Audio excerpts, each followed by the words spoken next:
ফেসবুকের এই যুগে, ইউটিউবের এই যুগে আমরা কোনো কিছু পেলেই হুমড়ি খেয়ে পড়ি, ঠিক না ঠিক? কোনো কিছু পেলাম, সেটা কতটা সঠিক, আদৌ সত্য কিনা, সেটা কোনো গুজব কিনা, সেটা অনির্ভরযোগ্য কোনো সূত্র থেকে এসেছে না নির্ভরযোগ্য কোনো সূত্র থেকে এসেছে, বেশিরভাগ ক্ষেত্রে দেখা যায় সেটা যাচাই বাছাই করার মতো, সেটাকে পরখ করার মতো, সেটাকে একটু চেক করার মতো মানসিকতা পর্যন্ত আমাদের মধ্যে নাই। কিছু পেলেই আমরা হুমড়ি খেয়ে পড়ি, ঠিক না ঠিক?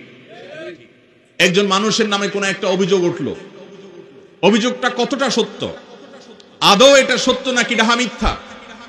বিশেষ করে আজকাল যখন মিডিয়া প্রত্যেকটা মানুষের হাতে হাতে, যখন আস্ত একজন ফেরেশতা সুলভ মানুষকে সম্পূর্ণ দোষে দুষ্ট করে, দোষী করে, হাজারো অভিযোগে, মিথ্যা অভিযোগের তীর তার দিকে নিক্ষেপ করে, তাকে অভিযুক্ত করে সমাজের মানুষের কাছে নায়ককে ভিলেন হিসেবে দেখানো, এটা যখন বিভিন্ন মাধ্যমে ডাল ভাতের মতো ব্যাপার হয়ে গেছে, এই সময়ে এসে যে কোনো মানুষ সম্পর্কে কোনো কিছু জানতে হলে বা যে কোনো বিষয় সম্পর্কে কোনো কিছু সংবাদ যদি গ্রহণ করতে হয়, ইমানদার অন্তত অপেক্ষা করবে, চেক করবে, ক্রস চেক করবে, গুজবে কোনো মুসলমান কান দিতে পারে। অথচ আজকাল আমাদের মধ্যে এই রোগটা আছে না নাই? অহরহ আছে। যা শুনলাম সেটা বিশ্বাস করলাম। কাফা বিল মারই কাযিবান আন ইউহাদ্দিসা বিকুল্লি মা সামিআ।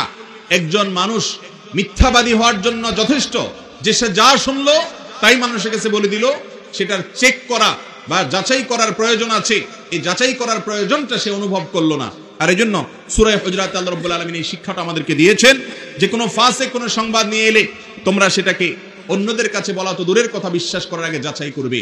বিধায় একজন ইমানদার তিনি অত্যন্ত সচেতন হবেন, অত্যন্ত সতর্ক হবেন।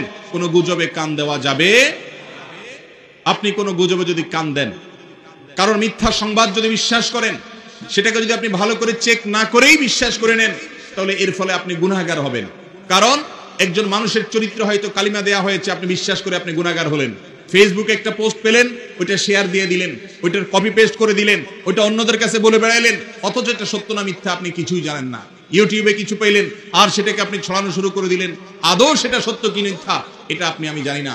বিশেষ করে যখন কারোর চরিত্রের সাথে সংশ্লিষ্ট হবে, কারোর উপরে দোষারোপের ব্যাপার থাকবে, মুসলমান তখন বারবার চিন্তা করবে যে এই কথাটা যদি মিথ্যা হয়, যদি ভুয়া হয়, আমি এটা বিশ্বাস করে, আমি এটা প্রচার করে একজন মানুষের চরিত্রে কালিমা লাগানোর অপরাধে অপরাধী হলাম, আল্লাহর কাঠগড়ায় কিয়ামতের ময়দানে আমাকে দাঁড়াতে হবে। এই জন্য মুসলমান যা শুনবে অন্ধের মতো তা বিশ্বাস করবে। আমাদের পরিবারগুলোতে আজকাল ঘরে ঘরে অশান্তি, এই রোগটি আমাদের মধ্যে থাকার কারণে। অনেক সময় দেখা যায় নিজের স্ত্রী সম্পর্কে আপনার পরিবারের অন্য সদস্যদের কাছ থেকে শুনে আপনি বিশ্বাস করেছেন, অথচ সংবাদ সত্য নয়, মিথ্যা। অথবা আপনার মার ব্যাপারে আপনার স্ত্রীর কাছ থেকে কোনো সংবাদ শুনেছেন, কোনো তথ্য জেনেছেন, অথচ তথ্যটা ভুয়া, ভিত্তিহীন অথবা মন গড়া, কিংবা সেই তথ্যটা বাড়িয়ে বলা হয়েছে। আপনি যদি সেটাকে চেক না করে হুট করে বিশ্বাস করে বসেন এবং বিশ্বাস করে যদি কোনো পদক্ষেপ আপনি নিয়ে ফেলেন, তো আল্লাহ তাআলা সেটা সম্পর্কে বলেছেন যে ফাতুসবিহু আলা মা ফাআলতুম নাদিমিন। এই মিথ্যা, অসত্য, বানোয়াট কিংবা বাড়িয়ে দেওয়া তথ্যকে বিশ্বাস করে যদি তুমি কোনো পদক্ষেপ গ্রহণ করো, তাহলে একটা সময় তোমাকে তোমার এই পদক্ষেপের কারণে লজ্জিত হতে হবে। এই জন্য ভাইরা আমার, সোশ্যাল মিডিয়া হোক, বাসা বাড়ির ভেতরে হোক, যেই কোনো জায়গায় হোক, যেই কোনো বিষয় সম্পর্কে, বিশেষ করে কোনো মানুষের ব্যাপারে যখন অভিযোগ তোলা হবে, সেই অভিযোগটা সত্য না মিথ্যা এটা যাচাই করা হলো একজন ইমানদারের ইমানের দাবি। আল্লাহ তাআলা আমাদের সবাইকে সেরকম সচেতন ইমানদার এবং মুসলমান হওয়ার তৌফিক দান করুন।